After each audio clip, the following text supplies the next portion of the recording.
Okay. So I think not really. Okay. Okay. All right. Well, I think you all have probably met Ted at this point, but really cool to have Ted Chiang here with us to do a talk. Ted has been basically a participant in my class with Meghan Sullivan all semester, which has been really fun. We've been teaching many of Ted's stories and using them as ways to think about technology ethics questions. And so when he agreed to come to campus, we were really excited to be able to get him to come and do a talk for our group. And he's going to talk today about magic, right? He already did a talk about earlier this week about time travel and wormholes. So now that the magic is apparently going to be different than that, it'll be fun to hear. So anyway, I'm happy to turn it over to him. He's going to talk for a little while and then take some questions. One little update: we had been planning afterward to go just across the street to have some drinks behind Roars. Turns out Roars is closed, effective immediately because they have a little issue. So we're going to go instead to Aurora's, which is reserved a whole outside area for us. So got that all taken care of. So over to you. Thanks, Ted, for being here. It's great to have you. Thanks for having me.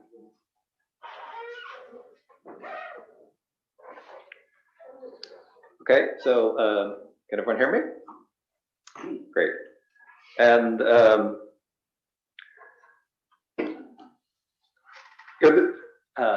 it may be not immediately apparent that from the beginning of the talk, like, is this really of interest to, from an ethical perspective? But I think, hopefully by the end of the talk, it will lead us into some discussions about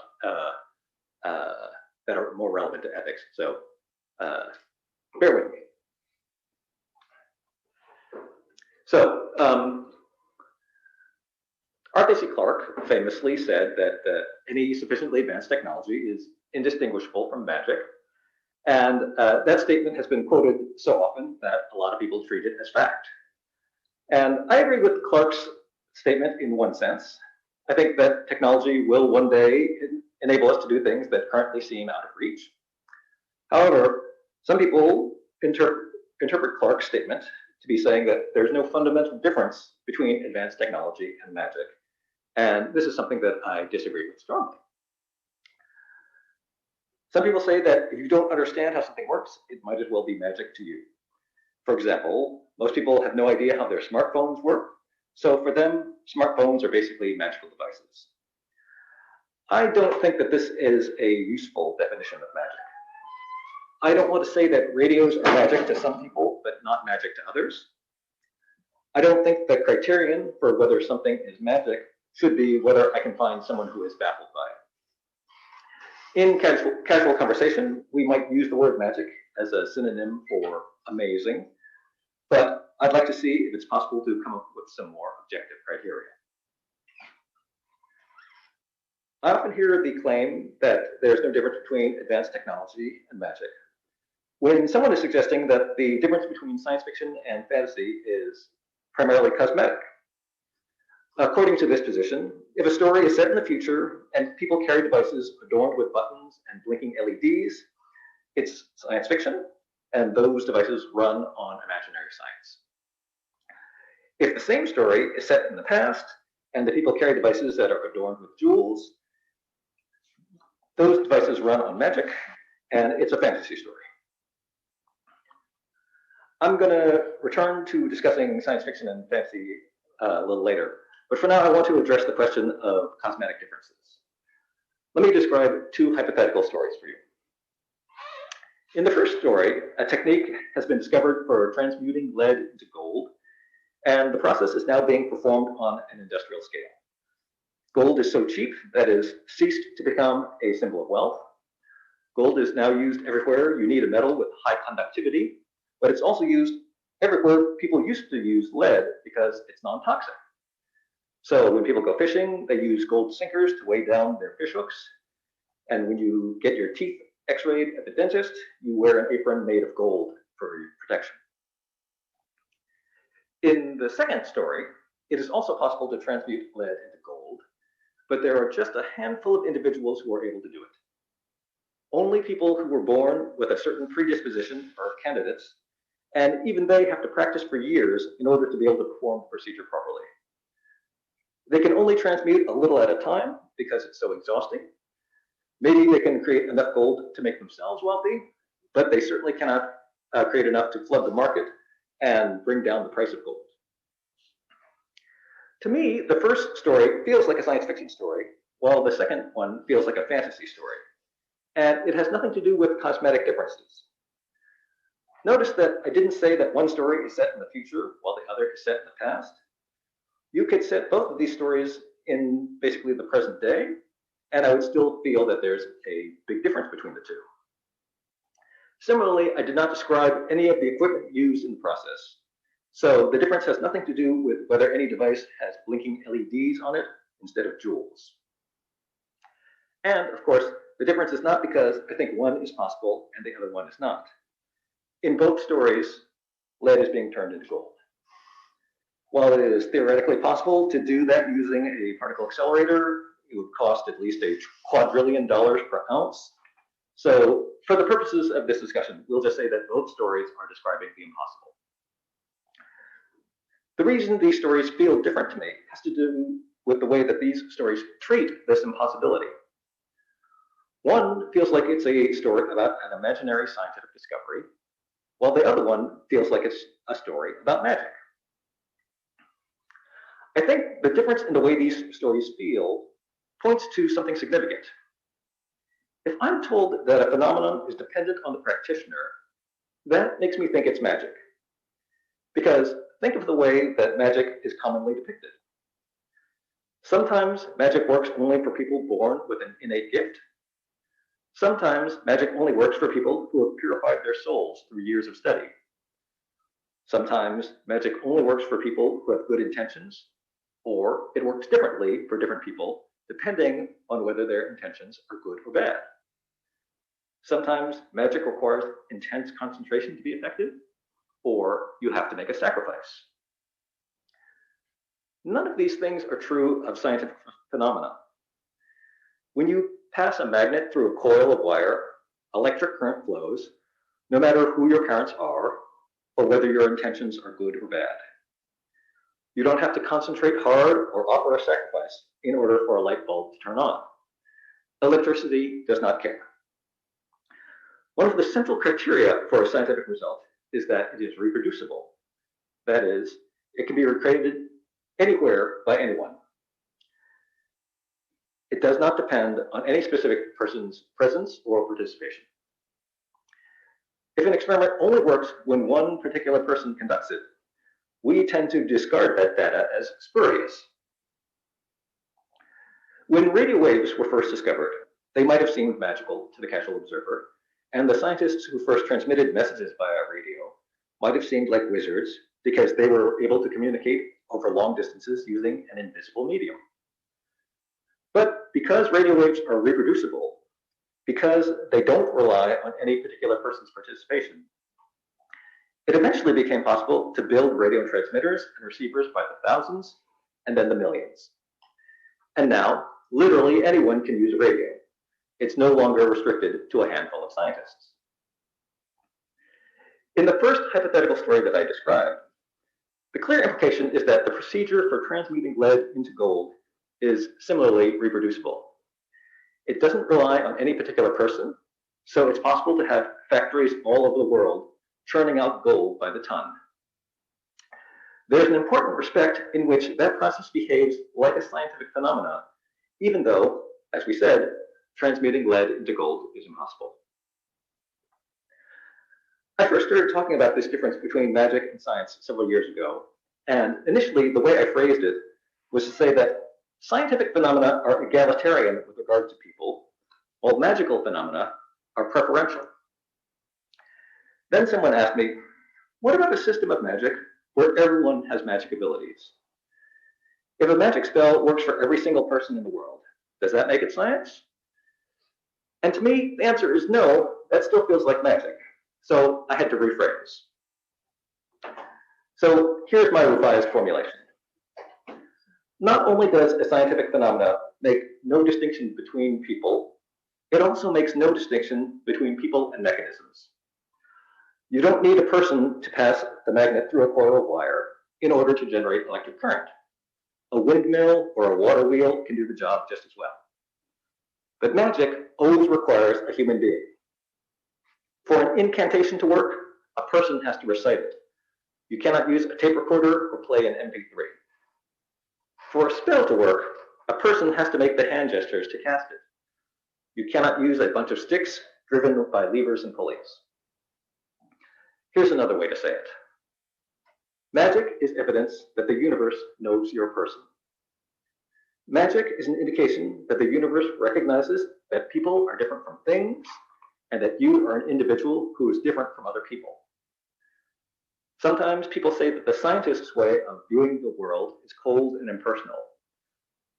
I am not sure that I would agree that it's cold, but I would definitely agree that it is impersonal. The scientific worldview is one where the universe is purely mechanistic. A magical worldview is one where the universe responds to you in a personal way. Let's go back to the transmutation of lead into gold. In medieval alchemy, changing lead into gold was a physical analog of the spiritual purification that the alchemist himself underwent. Transmuting a base metal, like lead, into a noble metal, like gold, was a reflection of the alchemist's soul being transformed from the base into the noble.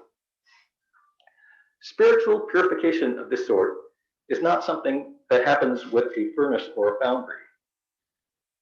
There are parts of medieval alchemy that were purely impersonal and did not rely on the practitioner's spirit, and those are what eventually became chemistry. The parts of alchemy that had a personal component, that relied on some aspect of the practitioner's spirit, are the ones that did not work and were eventually discarded. The transition from alchemy to chemistry is just one example of a much broader trend. We have moved away from believing in a personal universe to realizing that we live in a mechanistic universe. In the past, most people assumed we lived in a personal universe. Things happen to you because of something you did. It might have been God punishing you or rewarding you for your actions, but it didn't have to be that specifically. It might have been elves or forest sprites, but it didn't have to be those either. In some unspecified way, the universe was aware of you, and it responded accordingly. But during the Enlightenment, scholars became aware that most everything could be explained by natural laws.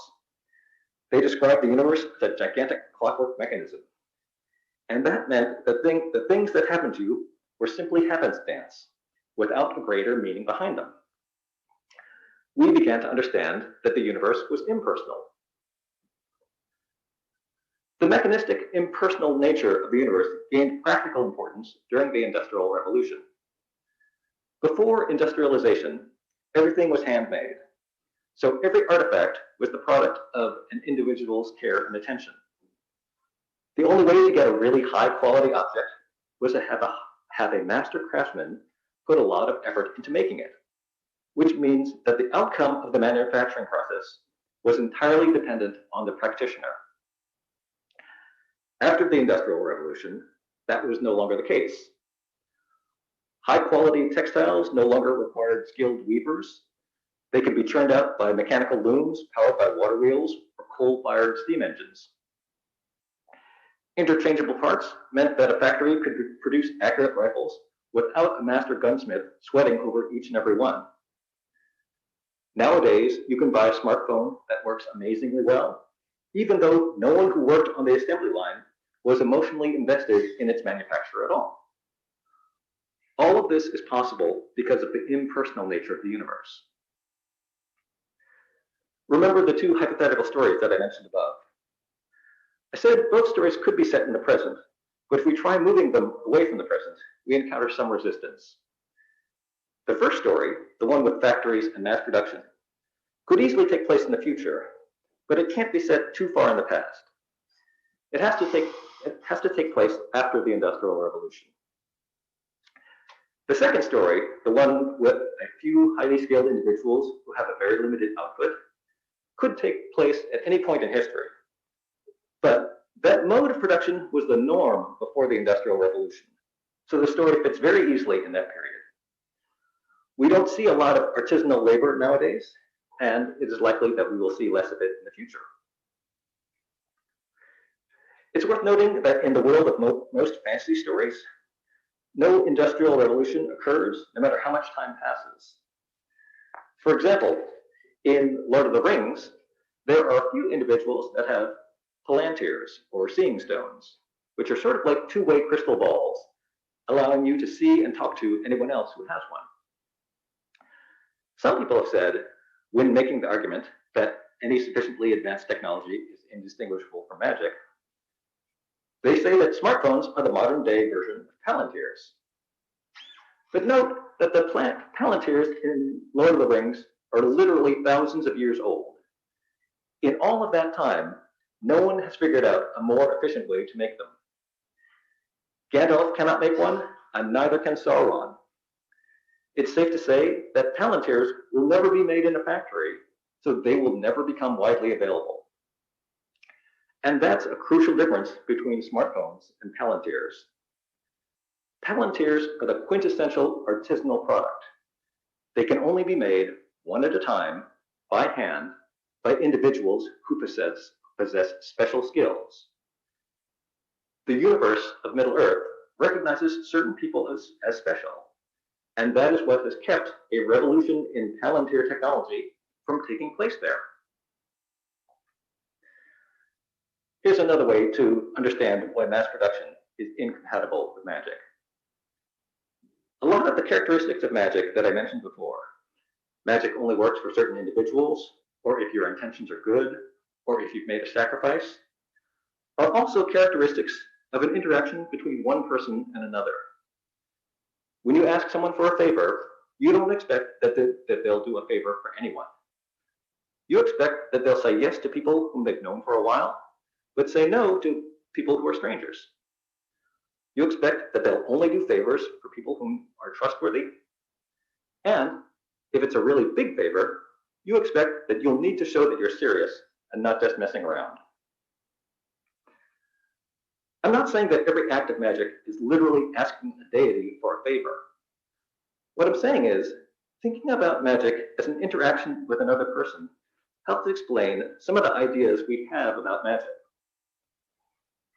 Belief in magic is a kind of anthropomorphic projection onto the universe as a whole. The universe recognizes that you're a person because that's what people do. But mass production cannot be understood this way because people don't behave this way. No one would grant a favor once a second, all day, every day, 365 days a year. When mass production works, anthropomorphic projection stops being a useful model for understanding how the universe operates. You are clearly dealing with a mechanistic system and not a person. Now, let's take a detour and consider the question, is the universe that we actually live in mechanistic, or does it recognize persons? I think we live in a mechanistic universe, but I recognize that many people think otherwise. Is there a way to resolve this experimentally? For example, suppose there are physical phenomena that occur only in the presence of certain individuals, such as experiments that consistently work only when a specific person is present. If our universe works that way, we should be able to find evidence of it. Carl Sagan once said that extraordinary claims require extraordinary evidence, and the assertion that physical laws behave differently around different people is just such an extraordinary claim. We have an enormous amount of evidence that says that the universe is impartial with regard to people. So it would take a lot to overturn that idea. But I am willing to keep an open mind.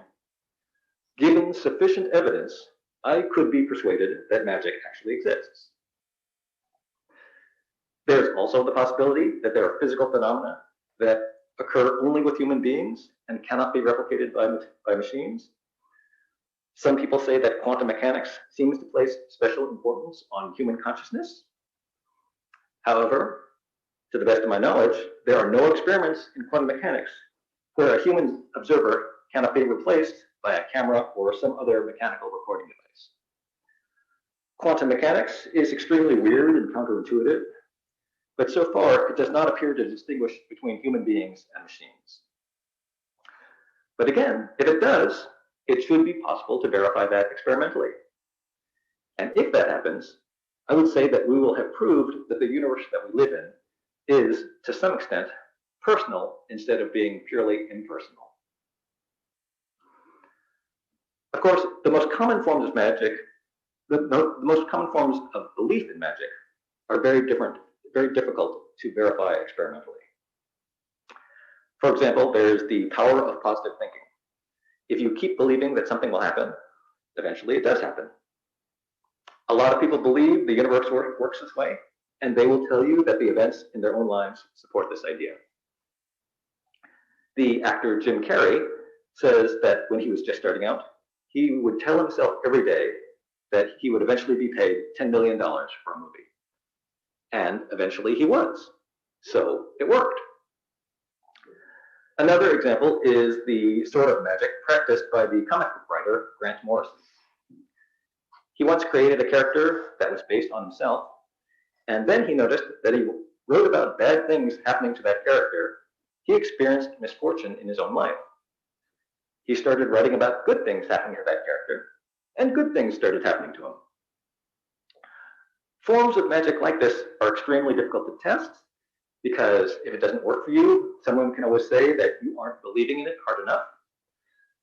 Scientists call such hypotheses unfalsifiable, because there is no experiment that you can perform that would disprove them. This could lead into a discussion about whether falsifiability is indeed the best criterion to use, and whether there are fundamental truths about the universe that cannot be discovered by scientific investigation. That is an interesting question, but it goes beyond the scope of this talk, so I'm going to end the detour there and return to the question of magic in fiction. I'd like to address one of the more common features about magic systems, the idea that magic has a cost. From an extra textual point of view, the reason that magic has to have a cost is so that you, as the author, have an answer to the question of why can't your characters use magic to solve every problem. Fiction requires that your characters have problems, and if magic can solve all their problems, you don't have a story. One of the ways to avoid this is to design a magic system where magic has a cost that prevents your characters from overusing it. But that is the author's rationale. The characters are not aware of it.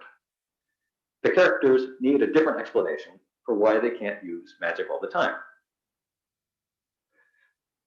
Rules about the costs of magic are sometimes phrased in a way that resemble laws of physics, like the conservation of momentum, every action has an equal and opposite reaction, or the conservation of energy, you can't get something for nothing. And sometimes these rules are cited as a way that magic and science are actually alike. But these resemblances are purely superficial. They don't actually indicate an underlying similarity between magic and science.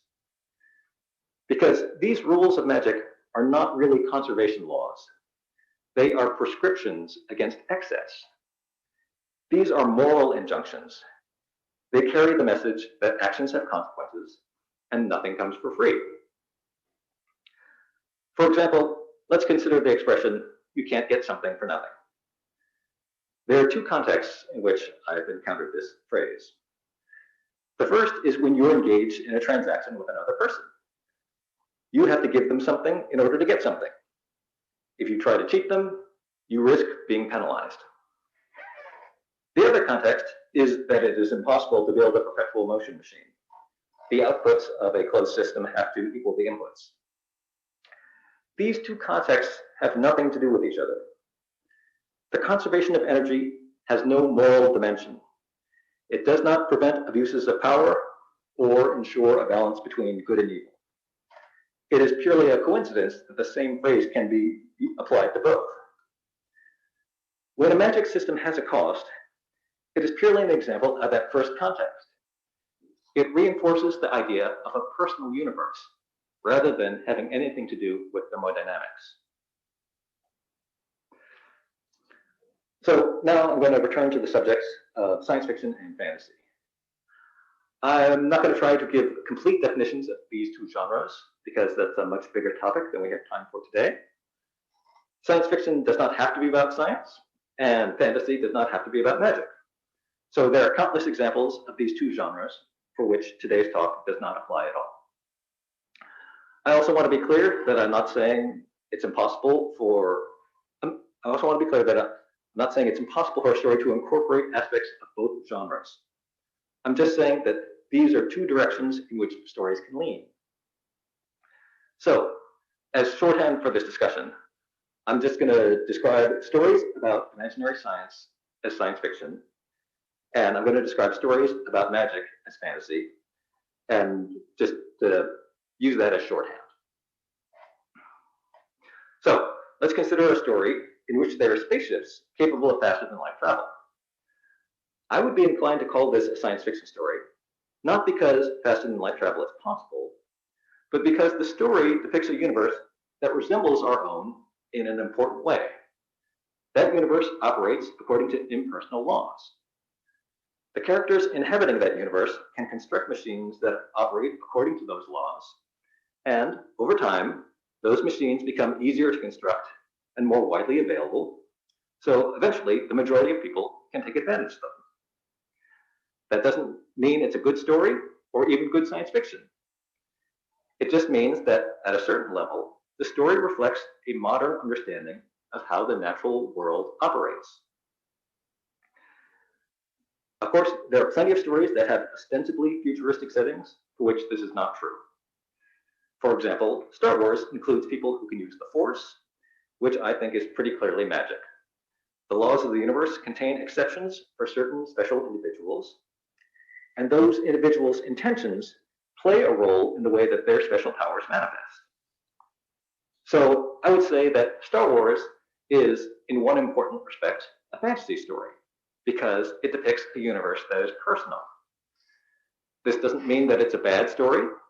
It just means that at a certain level, it reflects a pre-modern understanding of how the natural world operates. And Star Wars is far from the only example of this.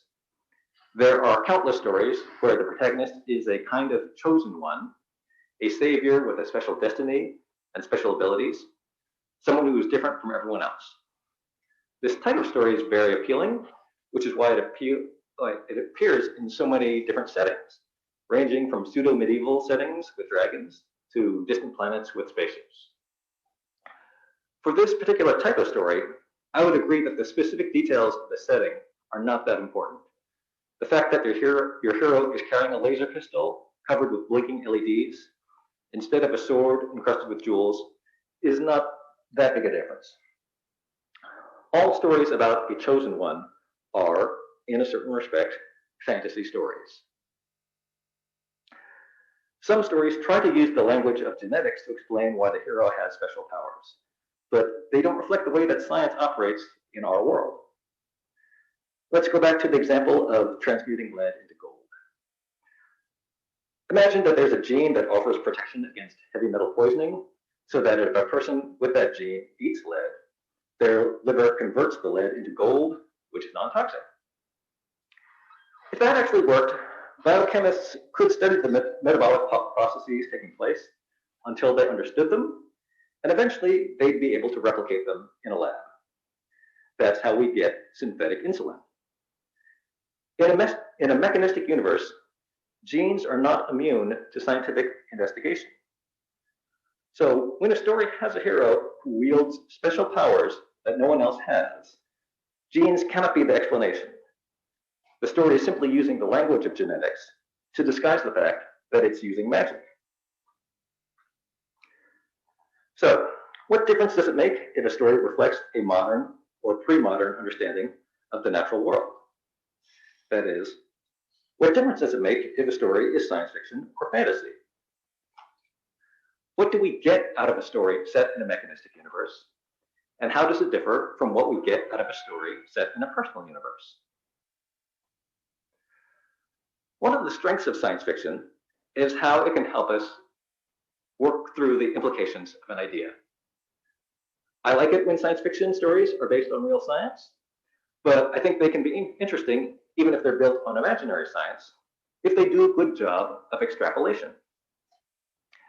If you start with the question, what if we had a gadget that could do such and such?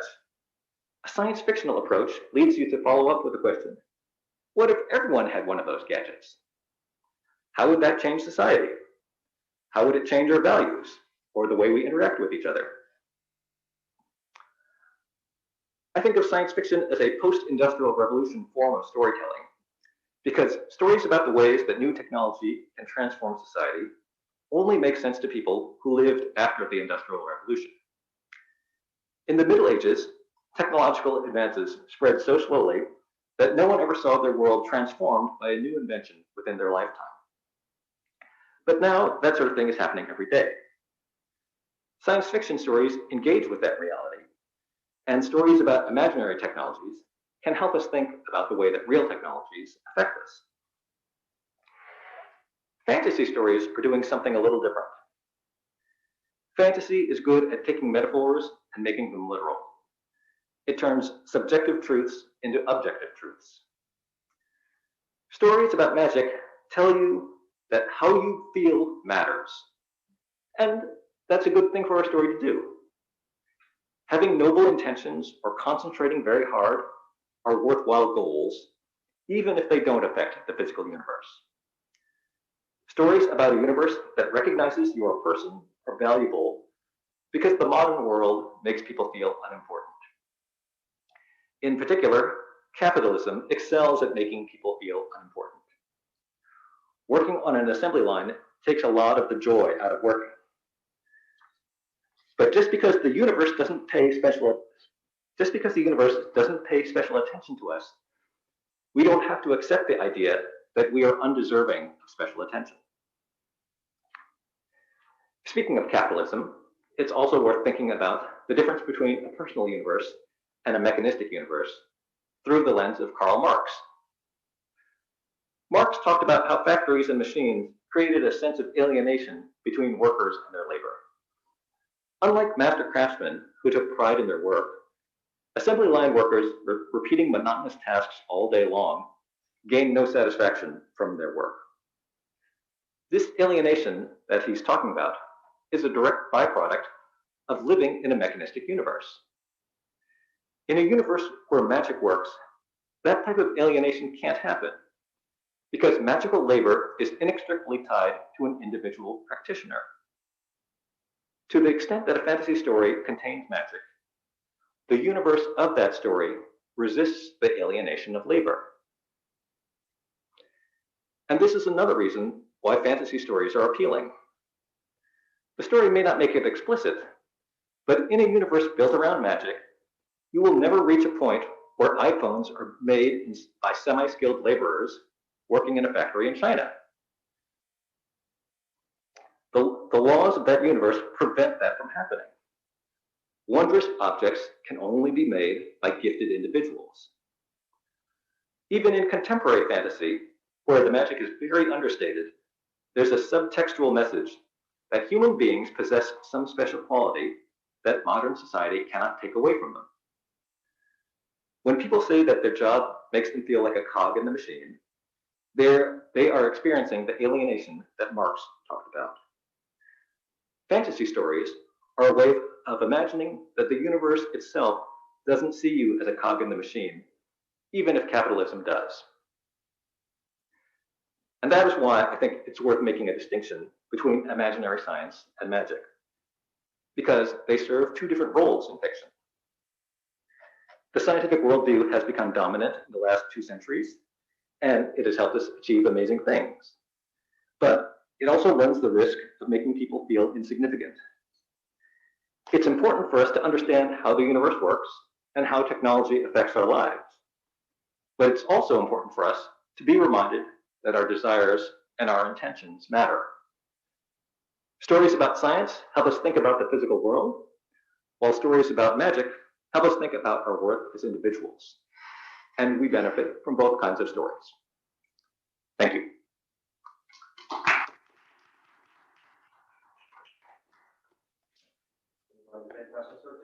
Absolutely.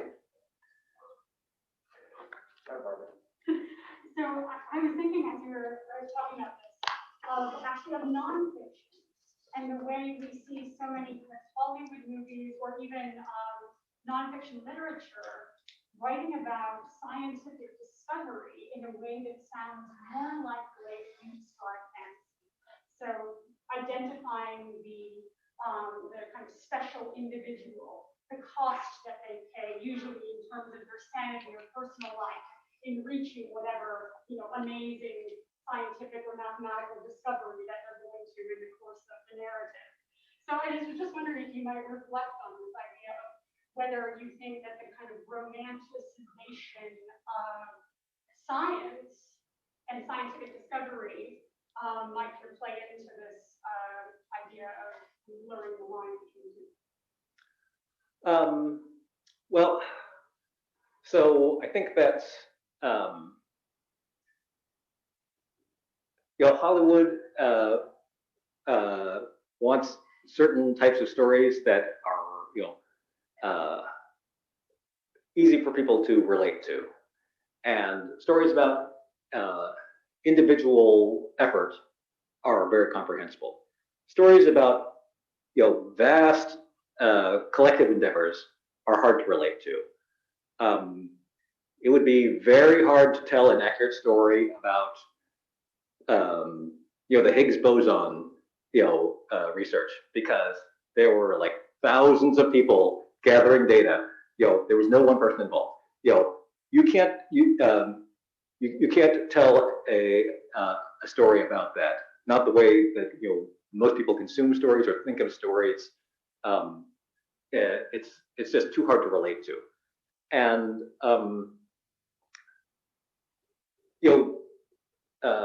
and you see this actually, not just in stories about science, but almost all stories that Hollywood or television, for movies and television, the stories that they offer, they always focus on an individual. Police work is always the result of one dedicated detective. But there is a lot of just sort of there are lots of people involved in solving cases. It's almost never the case that you can say like, oh, this one detective, he really broke the case. Legal dramas, they have the same pattern. It's the one dedicated lawyer who, often at great personal sacrifice, wins the case, neglecting the army of paralegals, and other lawyers who were involved, the years of depositions and paperwork that were involved in winning a case. Stories about collective efforts, they're hard to relate to. So Hollywood will always lean toward converting them into stories about individuals. And so while I don't think that is specific to stories about science, I think that it is. We can see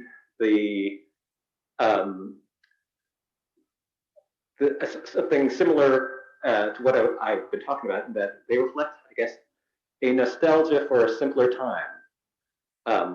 We sort of yearn for the days when one person made all the difference. Because a long time ago, scientific discoveries could be made by one person working in a lab.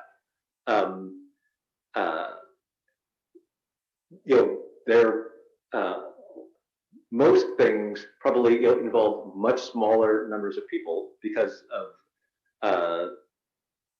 just the structure of society at the time. Which is not to say that in the past the world consisted of lone heroes. It's just that there were not teams of hundreds of people working in order to get anything accomplished in the way that nowadays it's very hard to accomplish things without teams of hundreds of people.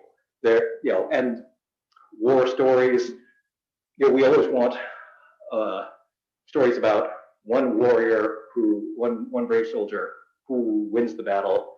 But battles are won by, huge numbers of soldiers, as well as logistic support and things like that. But that just doesn't, it just doesn't dramatize well.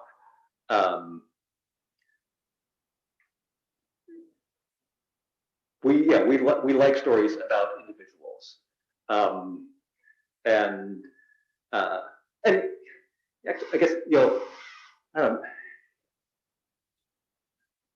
maybe big unfair when I say it's sort of kind of nostalgia, because maybe it wasn't the case. I don't know.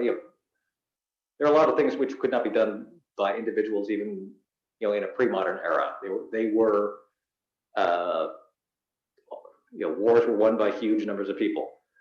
But I think I guess maybe the hero myth is something that maybe it's something that the myth of the hero has been around for a long time.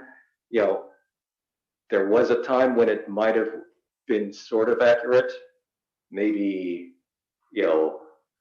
thousands of years ago. But it is just an easy story for people to understand. It's something that is very relatable, and so I think that that tendency, persists even in Hollywood in all sorts of contexts. Yes. So I think in fantasy and in sci-fi, the author has a lot of liberties to be able to construct their own laws and rules. Is that perhaps an accurate statement? Yes, I'd agree. What are some limits to that? And perhaps that may be contextual a little bit, but I'm getting to thinking about morality, ethics. Are there some truisms that you as an author you can't break?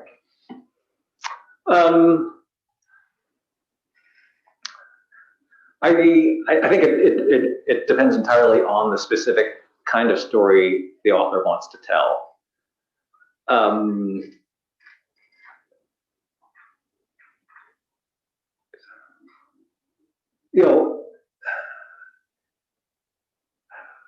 This is on a similar note to what I was just saying, that people like stories where virtue is rewarded and evil is punished, and we'd like to see that in the universe, and we like to see that in stories, and so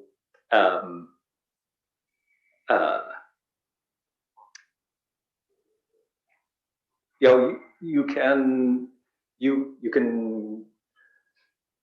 if you're telling a story where the virtuous are rewarded and the evil are punished, you can tell it and say that it was kind of just luck, or you can say that that it is a result of some fundamental design.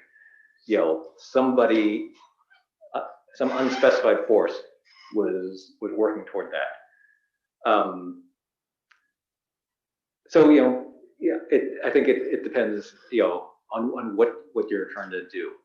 And similarly, if you want to tell a story about where the virtuous are punished and evil wins, you can imply that that's just how that's how the dice fell. Or you can say there was maybe something malign at work that caused that. You think that would create maybe an off-putting for the reader, or make it a less desirable or appealing story? Well, I think that so we could talk about horror fiction. Horror fiction, it takes many different forms, but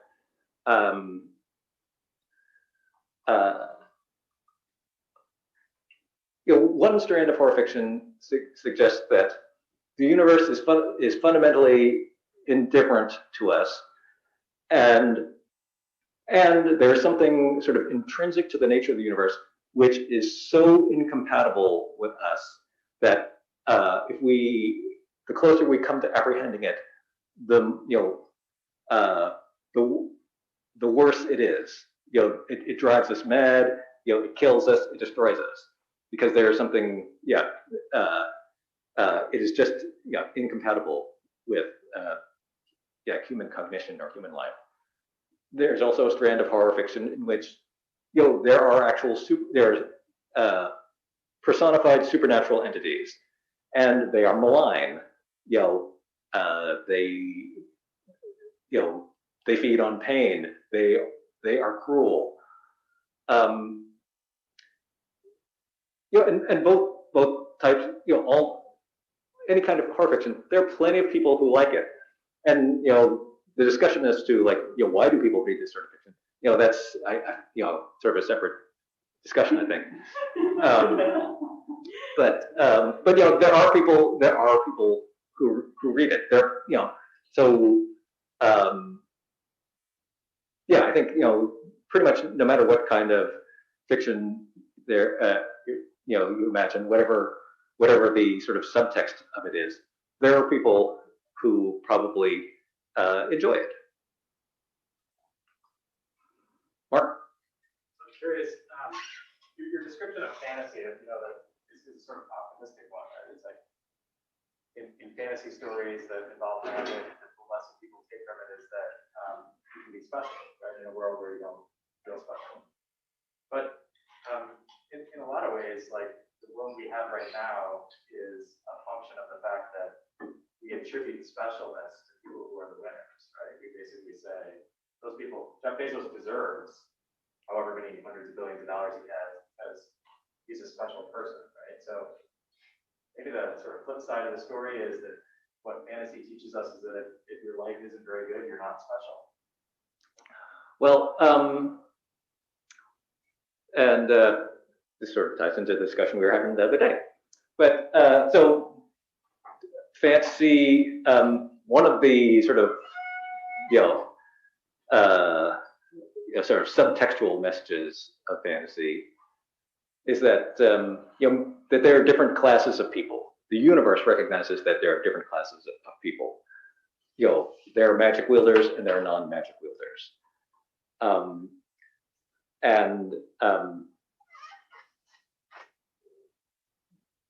That is sort of consistent with how people viewed the world, kind of before the French Revolution, roughly speaking. Because when people believed in the divine right of kings, when people, or that royalty,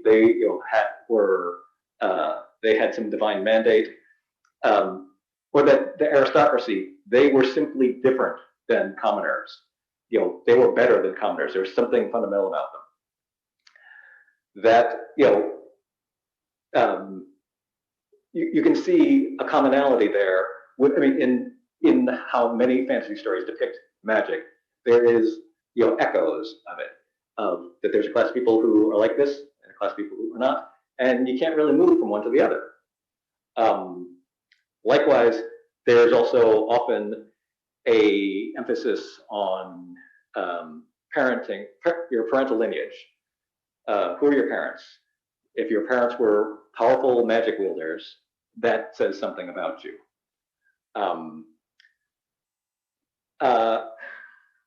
And I guess, one of the things that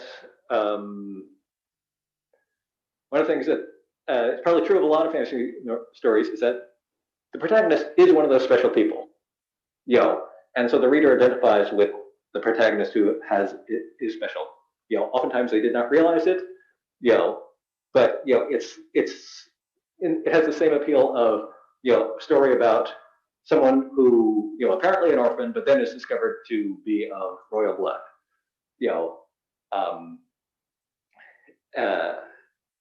And it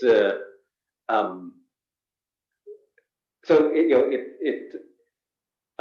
know if you have if you've ever had the feeling like no one knows I'm special, but I believe that I am special, and then eventually your specialness is recognized. That's a very appealing story.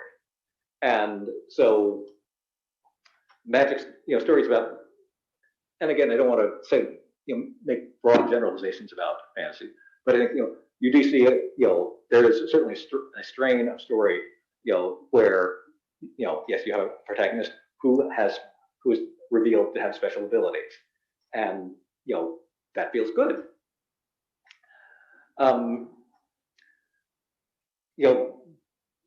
They yeah, I don't I think it's I guess I think it's relatively uncommon for fantasy to sort of focus on characters who are not in the special class,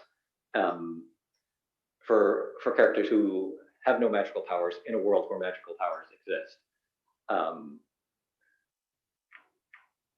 And yeah, because that I think would be the kind of story that maybe would remind them of how their daily lives are, and probably less appealing.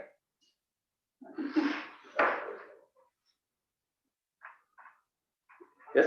Yeah, so thinking about the personality or impersonality of technology, I think I picked up on a distinction in the examples that you were given. Maybe it's just accidental, but I want to explore. In the example of magic, you were talking about the wielder of the magic, the person who casts the spells and so forth. And in the example of technology, I sense that the perspective shifts to the user, the people who carry the iPhone, the people who use the computers. So I'm wondering, what about the people who create the technology? Is it impersonal for them? Because they are able to use the technology as a kind of medium through which arguably they express their individuality or demonstrate their personality, or they do things that other people cannot. They're able to code the way a musician might compose music. They're able to express themselves in their design. They're able to bestow capabilities on themselves and on other people eventually that no one else yet has. And so it seems to me that there is a personal dimension, at least to the creation of technology, and maybe in a way that potentially blurs it into art in some form. The way that, photography is arguably an evolution of painting. That's an interesting way to phrase it, to say that it moves invention into the realm of art. Because my primary focus is on the fact that some people are some people, yes, they are good at they have gifts, they can make discovery, mathematical discoveries or scientific discoveries, or they are good at inventing new things. But in our technological world, we can reproduce it. So it did not rely. It originated in some person, but it does not rely on that person. And when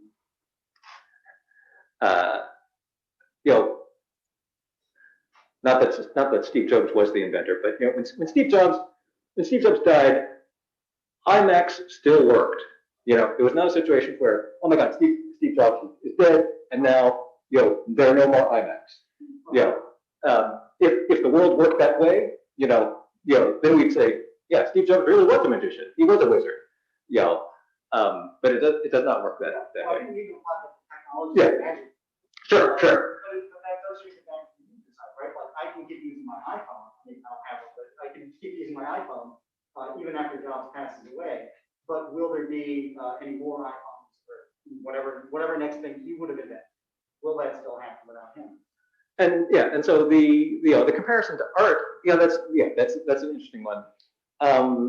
Because your example of sort of the difference between photography and painting, or actually if not photography, maybe I would say like color printing and painting, because a real painting, that's a work of an individual. Color printing, high resolution color printing, now anyone can have it. And yeah, so that's there's this interesting sort of these sort of I guess cultural factors around the prestige of owning an actual painting versus owning a reproduction, high-res digital print. Because if all we are concerned about is the aesthetic input, it's like, well, I think the aesthetic input of a high-res digital print is probably the same on me as for the painting. And so the people who value owning an original painting, they are looking for something else. They're looking for a connection. They want to feel something with the creator, that they have a piece of whatever the creator did. But a lot of us are perfectly fine without that. A lot of people, we hang prints on our walls. We enjoy pictures, and it's like, yeah, we're getting what we need from these, because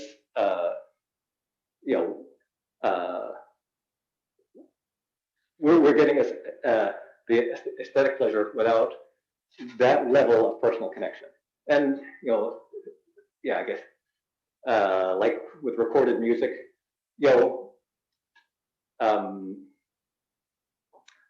people still go to live concerts, and get something out of it. But a lot of people also really enjoy recorded music, and so so these technologies, they are sort of egalitarian or democratizing forces. Recorded music made the aesthetic pleasures of listening to well-formed music available to a mass audience.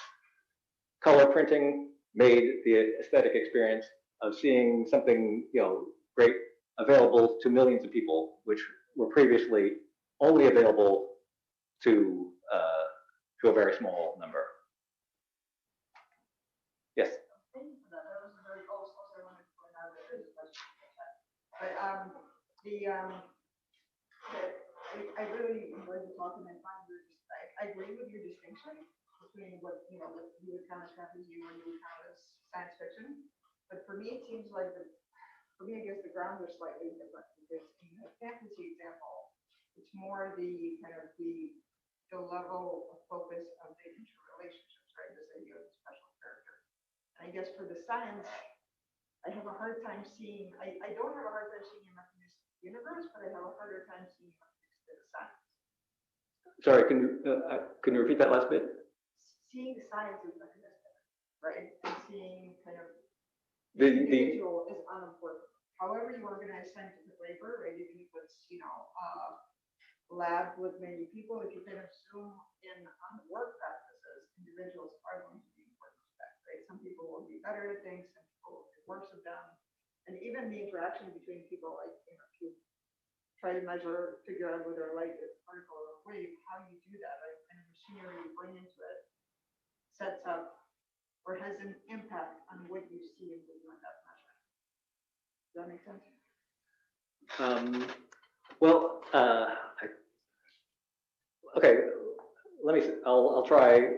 I'll offer a response, and you can see if I'm understanding you correctly.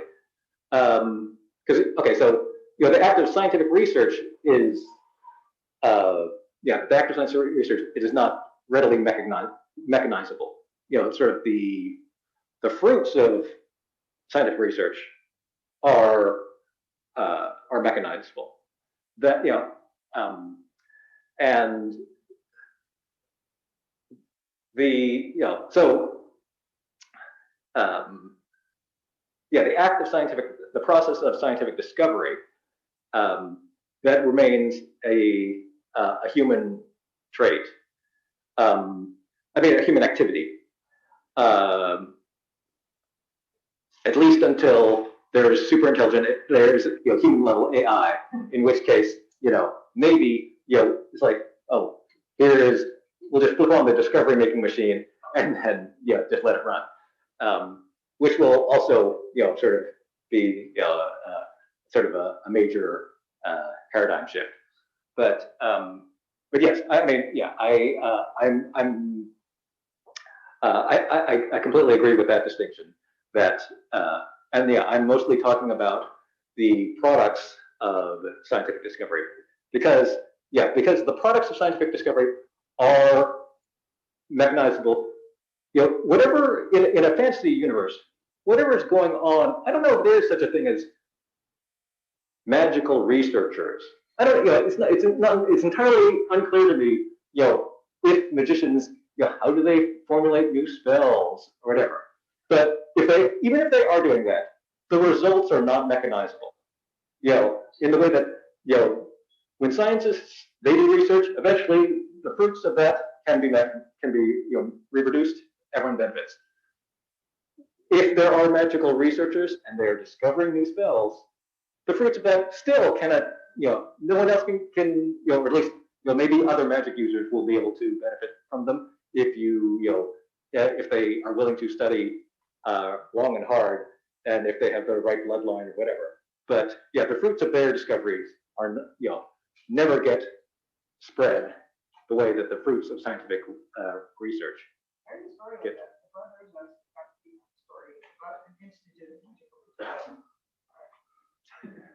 I should check that out.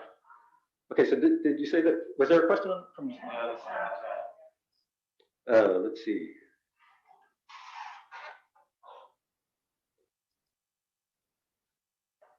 Could TED speak to the trope of enchanted landscapes in fantasy and science fiction and the relationship of enchanted locales to moral and ethical humanity?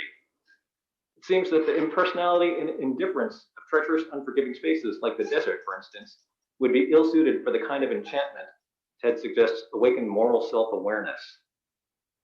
And yet the mystical traditions of many different religions and cultures speak of the indifference, impersonality, and hostility of the desert as precisely the site where individuals can become aware of their worth and value to the universe.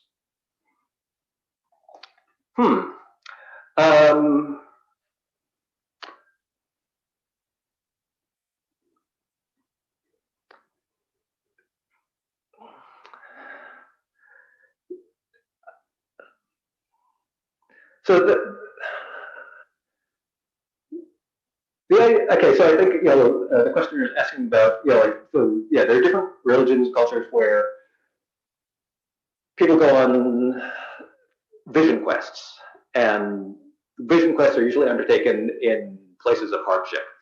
No one goes to a spa for a vision quest; they go out into the desert. No one goes to a feast, a banquet to undergo a vision quest. They have to undergo a trial. And I don't know. I guess my interpretation of that has more.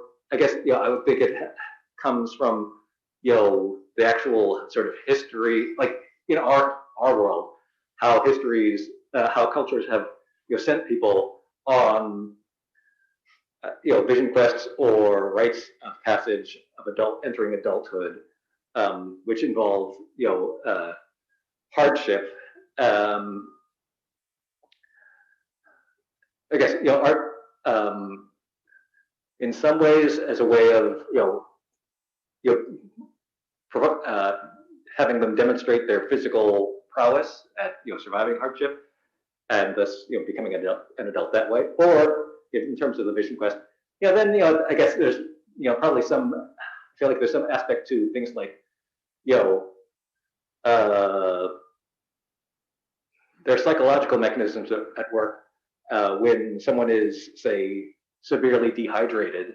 They causes them to enter different mental states, and various cultures have they place a great deal of significance on maybe the types of experiences people had in those in such states.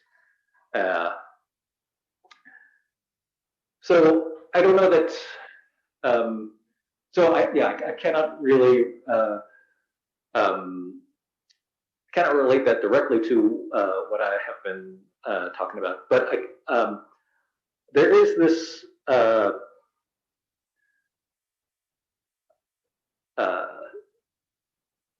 There is this very common trope in fantasy, which is, and this is different from what the questioner is talking about.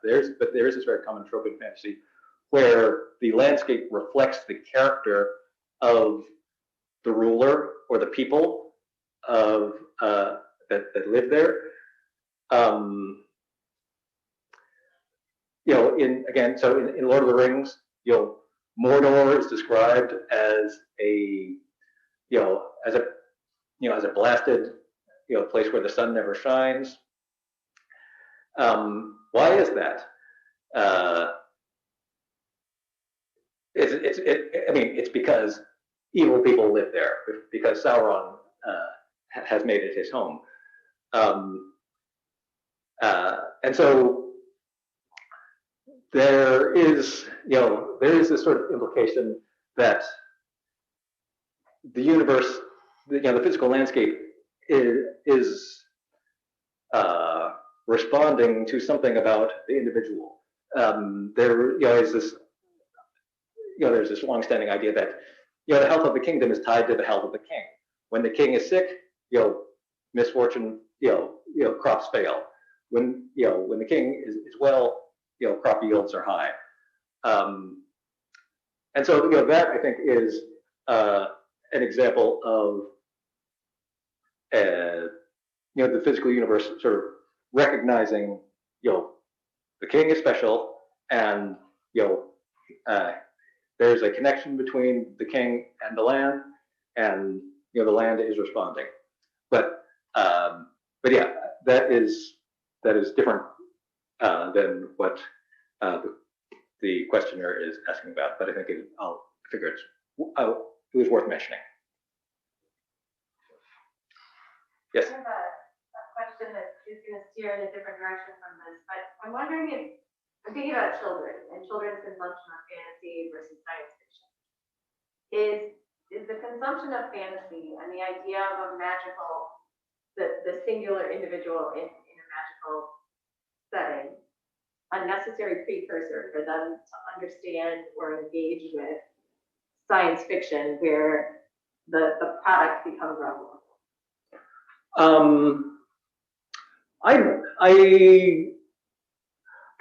I wouldn't. I guess I wouldn't say that. I don't think that there is any sort of developmental path where they with science fiction and fantasy occupying different steps. I would say that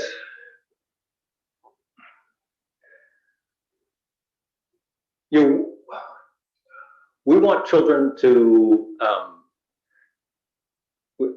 believe that they can do anything. We want children to think of themselves as capable of great things. What is the best way to do that? If you look at actual heroes in our world, whoever you consider actual heroes in our world, whether it's Martin Luther King or Ruth Bader Ginsburg or whatever, none of them had superpowers. None of them had none of them were born special. They achieved whatever they achieved. They did it through conventional means. The universe did not sort of recognize them as different.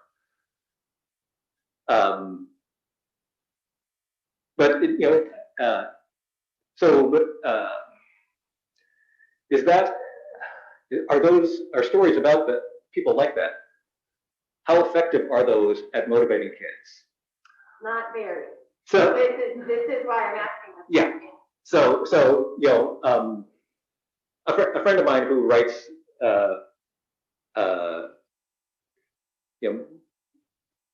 middle grade fiction, she says that she describes this in terms of a distinction between heroes who are special by birth and heroes who are special by deed.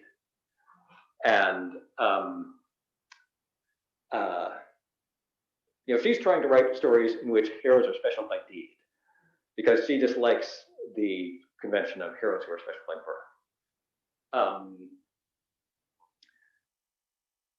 So it may be that stories about heroes who are special by birth, maybe if those are simply more effective at getting children to think that they can do things, then great. I'm not at all advocating that children's fiction be like vegetables and say like, no, this is what the real world is like, and you can become great, but it's all from your hard work or whatever. I'm not trying to make any sort of prescriptive statements like that. And yeah, so like, yeah, if stories about people who are special by birth, if those are more effective at motivating kids, great. And like it sounds like you maybe have perceived that that a certain type of story is more effective with younger children, and only older children maybe are able to appreciate a story about people who are special by deed.